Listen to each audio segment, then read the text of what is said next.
It was good to get everybody in-house. Bosa was here, Hargrave was here, and I thought we made progress throughout OTAs, and it was a great finish today with minicamp. So I know you guys have a lot of questions, and with that, I'll open up the door or the floor. Charvarius didn't take part in any of the 11 on 11 stuff, but that gave you an opportunity to look at some other younger cornerbacks out there. I mean, how do you sort of assess that that outside position at cornerback? I thought it was a lot of great competition this offseason. You look at Demo, I thought he took strides this offseason and really getting better. You can see his confidence. And I think his confidence is coming from really in his preparation. If you watch him each and every day, as I have, you see him taking steps and really focusing on the details in the classroom and his transfer into the field. Ambry, I thought has had a great OTAs and minicamp. So when you look at those two guys with the amount of reps that they've taken with Mooney not being there, I think there's only been a plus. And I saw progression with Sammy as well, Womack. So I'm excited about the young guys that we have on the outside. Just one follow-up. Do you think that Ambry has sort of that, you know, the physical traits we were talking about the last time you were here to do the press stuff that Charvarius does and Luter that you liked about him as well? I think he does. I think only time would tell. I think right now, you know, I'm very impressed with being in gym shorts right now, but I think once we get the pads on with training camp, we have an opportunity to go and you know, practice against the Raiders, before we play them, and we'll see exactly once we get the preseason. But I'm very confident that he can get it done. What have you seen or learned about Charvarius Ward? I think he has, you know, just as a person, tremendous character. You know, I just like how he takes care of his business on and off the field. I watched a lot of tape on him, you know, before I got here and then since I've been here. So he has the skill set to be one of the top in the league, and he and I talked about that. So it's all about him just being locked in and focused this year and having consistency. How's it been having Hargrave here? It's been great. I love our guys up front. You're going to hear me say this time and time again. Everything we do starts up front. And we made that commitment with Jed all the way down with John and Kyle to try to assemble the best defensive line in the league. So with him being here, Bosa being here, you know, you talk about Ken Law, you talk about Eric, Drake. I'm excited about what we can do up front this year. Bosa mentioned that he spent some time with you yesterday in a long conversation.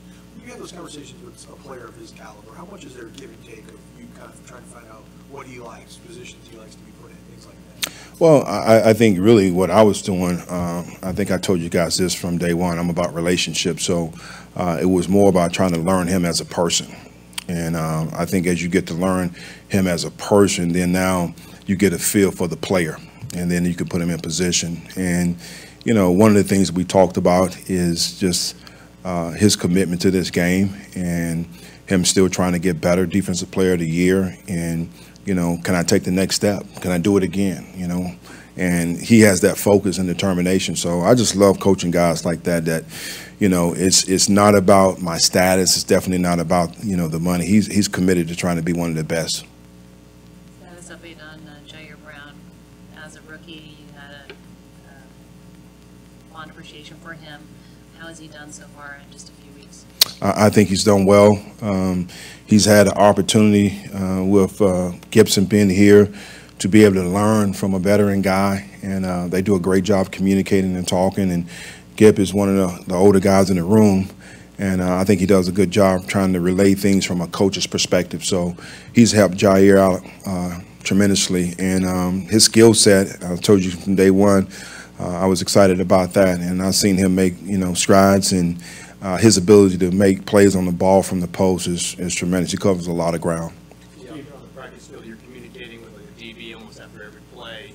Is that kind of the way you're coaching, kind of through the back end, or is that just kind of we're just seeing it today? Well, I coach through the back end because that's really my expertise. So I see certain things back there, and I try to make coaching points on the run.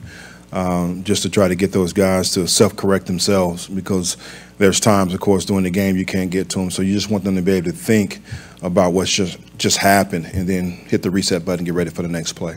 Steve Wilks told us last week that when you two talked prior to you taking the job, that it was pretty apparent to him really that you guys saw things in a very similar way. What do you mean by that?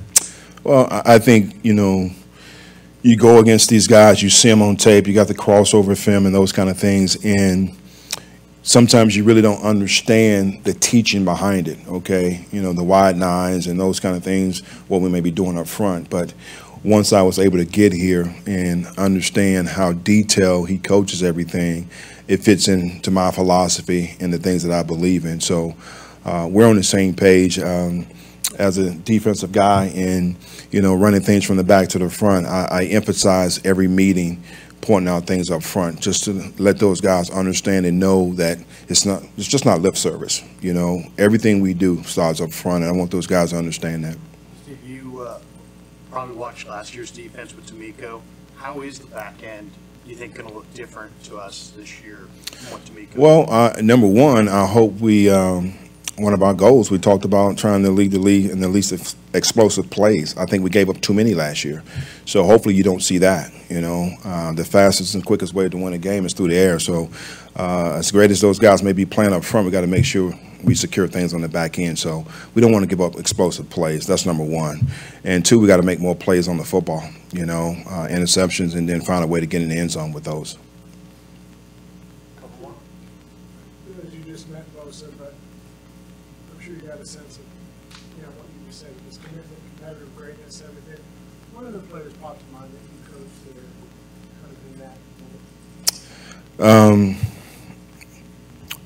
I'm going to say this first, and I think I've already said this. I don't like to compare, but I don't really think that's a comparison. You're just trying to reference other guys. The first one comes to mind is Luke Kuechly, Brian Urlacher, guys that just committed to that craft and trying to get better each and every day. And, all those guys that I just mentioned along with Bosa is about really trying to create a legacy, and that was probably one of the things that I did talk about beyond just him as a person. It's just, what are we building towards now, which is each step is towards Canton, and I think, that's his mindset as well.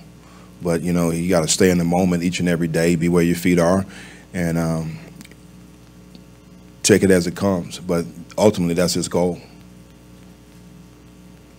Were you installing during this time, or did the install come in training? No, we installed from phase one, and then we reinstalled again OTAs and as well as minicamp. So we're ahead in regards to a lot of things that I wanted to get in. So I'm excited about that and the things that we've been able to rep. Our philosophy and the things that we believe in hasn't changed from a schematic standpoint of who we are, who we've been in the past. We've just been able to add a little bit of wrinkles here and there and what I call tools. But very excited at where we are right now and how the guys been working. What will you be doing during your 40 days off? What is your plan for the off-season? Off season, what am I be doing? I'll be back in the mountains of North Carolina and Boone, sitting on my deck watching the mountains and probably smoking cigars. And I'm not going to tell you what else I'll be doing, but it'll be very enjoyable. Do you take a look at film, or what do you? Oh yes, yeah, well definitely. Before I leave, we have all the cut-ups on my laptop from spring.